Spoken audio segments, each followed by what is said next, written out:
Football পায়ে মাঠ কাঁপাচ্ছে পান্ডুয়ার বৈচি গ্রামের 3 কিশোর। অনূর্ধ্ব 15 ও অনূর্ধ্ব 13-তে ইস্টবেঙ্গল ক্লাবের হয়ে খেলার সুযোগ পেয়েছেন 3 কিশোর, চাঁদ, দীপাঞ্জন, শিশির। গ্রামের দরিদ্র পরিবার থেকে উঠে এসে ফুটবলে মাঠ কাঁপানোর স্বপ্নতে যাতে কোনো খামতি না আসে, তাই তাদের পাশে এসে দাঁড়িয়েছেন পুলিরা। পড়াশোনা করে ফুটবল নিয়ে দেখা স্বপ্ন বাস্তব করতে প্রতিদিন লড়াই করছে এই 3 তরুণ ফুটবলার। তুমি এবারে কোথায় যাচ্ছ কি?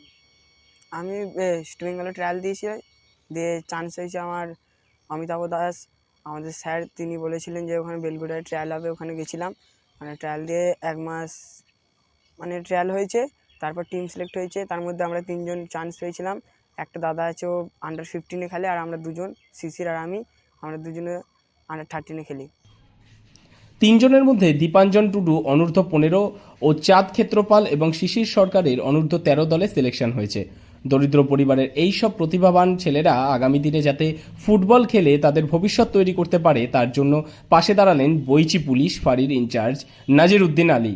কয়েকজন সহকর্মীকে সঙ্গে নিয়ে খুদে ফুটবলারদের বাড়ি গিয়ে বুট, ফুটবল জার্সি, প্যান্ট, ফুটবলের কিট ইত্যাদি তুলে দিয়ে আসেন তিনি।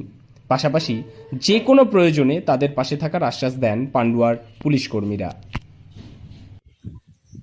আমরা আমাদের একাডেমি থেকে আমাদের যে স্যার আছে, তিনি আমাদের বলেছিল বেলঘরিয়াতে ট্রায়াল হচ্ছে ইস্ট বেঙ্গলের, সেখানে আমরা গিয়ে ট্রায়াল দিয়েছি।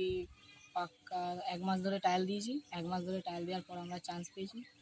তারপর আমাদের টিম সিলেকশন করেছে, তারপর আমরা সুযোগ পেয়েছি গেম খেলা। দীপাঞ্জন বলেন, বাবা ফুটবল খেলতে ভালোবাসতো, তার স্বপ্ন ছিল আমাকে ফুটবলার তৈরি করার। ছোট থেকে বাবা আমাকে মাঠে নিয়ে গিয়ে ফুটবল প্র্যাকটিস করাতো, তখন থেকেই আমার ফুটবল খেলতে ভালো লাগে। বর্তমানে বেলঘরিয়াতে গিয়ে 1 মাস ধরে সেখানে ফুটবলের ট্রায়াল চলে। বা এই বর্ধমান অঞ্চলে যাই করুক, কিন্তু মেন কম্পিটিশান লেভেলের খেলাগুলো অ্যাকচুয়ালি কিন্তু কলকাতা লেভেলেই হবে। তো আমি প্রথমেই সমস্ত ছেলেদের দেখিয়েছি রাস্তাটা, যে তোমাদের কিন্তু কলকাতায় যেতে হবে। ওই জার্নিটা ওই স্ট্রাগলটা কিন্তু ওরা ছোটোবেলা থেকেই শুরু করেছে। তো ওদের কাছে এটা নতুন নয়, এরা প্রথম থেকে আমি এদের হ্যাবিচুয়েট করে দিয়েছি। আজকে কলকাতার যে কোনো জায়গায় এরা গিয়ে খেলতে পারে, এরা সেই অভ্যাস হয়ে গেছে।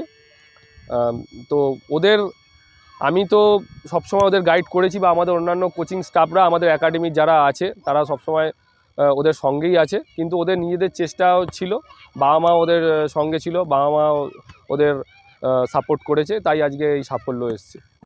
শিশির চাঁদের কোচ অমিতাভ দাস জানান, স্থানীয় বৈচি মাঠে প্র্যাকটিস করান তিনি। গ্রাম থেকে ছেলেরা খুবই কষ্ট করে কলকাতার মাঠে খেলতে চায়, তবে তাদের চেষ্টা আছে আগামী দিনে বড় হয়ে বড় ক্লাবে খেলবে। তেমনভাবেই নিজেদের তৈরি করছে তারা। অভাব আছে, কিন্তু অভাবকে জয় করে এগিয়ে যেতে হবে। অমিতাভের কোচিংয়ে 20 জন খুদে ফুটবলার কলকাতার বিভিন্ন ক্লাবে খেলছে। হুগলি থেকে রাহি হালদারের রিপোর্ট, লোকাল 18 বাংলা।